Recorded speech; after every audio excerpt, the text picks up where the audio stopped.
Let me go through some domestic issue. You came out and finally came out on Keystone, and you said you felt that you had to show some deference to the administration.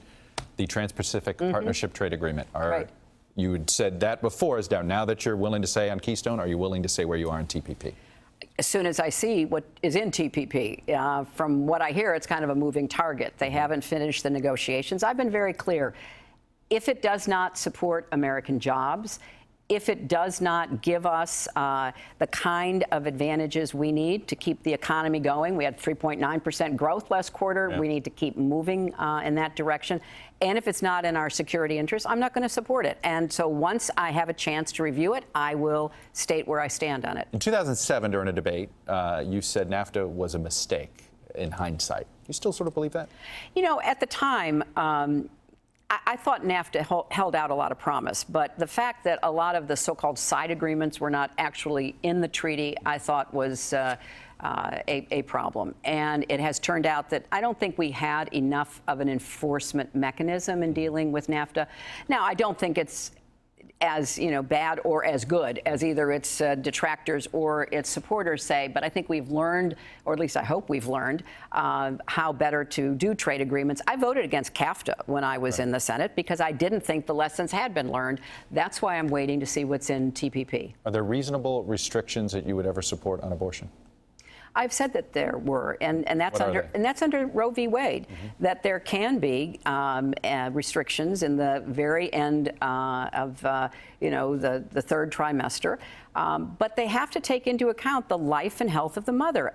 I remember in '96, Chuck, my husband vetoed a very restrictive legislation on late-term abortions. And he vetoed it at an event in the White House where we invited a lot of women who had faced this very difficult decision that ought to be made based on their own conscience, their family, their faith, in consultation with doctors. Those stories left a searing impression on me.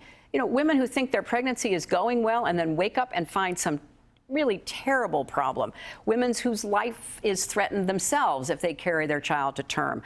And women who are told by doctors that the child they're carrying will not survive. And so, again, I am where I have been, which is that, if there is a way to structure some kind of constitutional restrictions that take into account the life of the mother and her health, then I'm open to that. But I have yet to see the Republicans willing to actually do that. And that would be an area where if they included health, you could see constitutional action. If you have said you're not running for Barack Obama's third term, where do you differ?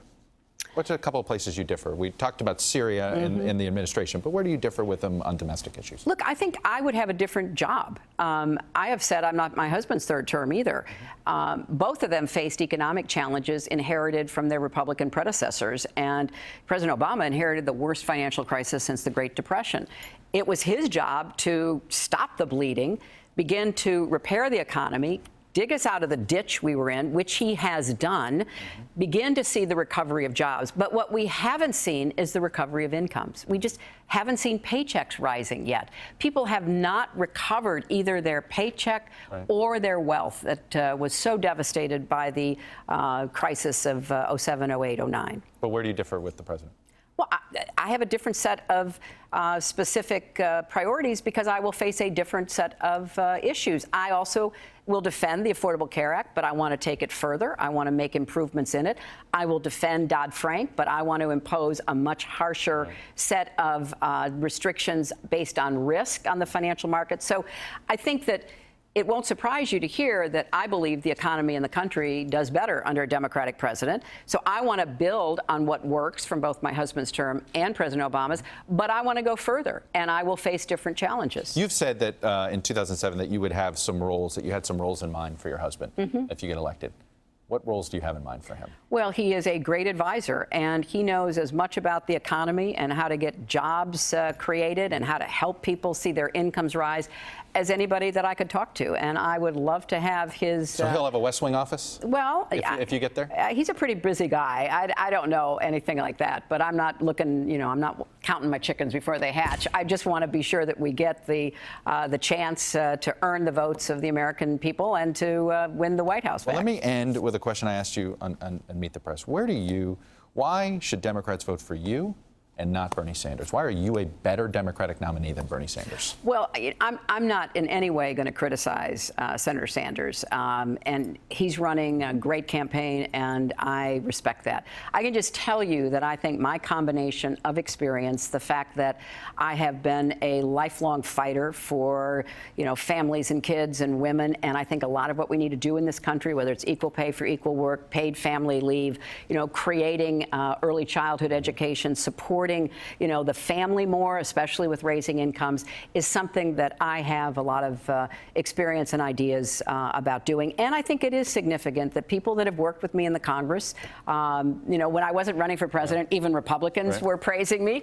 But the fact now that I have so many of my Democratic colleagues, present and former, in the House and the Senate, out in state houses, who are lined up to say, this is the person we want to see as president, is very gratifying, because they look at what they think I can do for them. I thought I was going to make that the last question, but I forgot to ask you about Speaker Boehner. Why do you, this has been a challenge for this president, working with Republicans in Congress. Right. Why do you think you'll have better luck?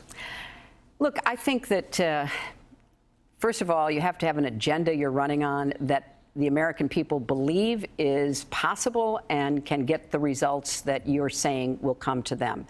I want to be able to say at the end of my first term, hey, what I've done has made life better for the vast majority of Americans. And I think that you've got to go in with an agenda so that it is policy-based, and then you begin the intensive effort to build relationships, even with people you don't agree with. I mean, I worked with Tom DeLay to reform the adoption and foster care system. So you think you'll have better relationships than Barack Obama? I have been in Washington, as you know, in and out for a while. I can see how things get done, and I know how much effort it takes to try to find that common ground. From day one, that's exactly what I'll be looking to do. All right. Secretary Clinton. Thanks. Thanks for coming on the first show. My pleasure. Appreciate Good luck. You got it. Thank you.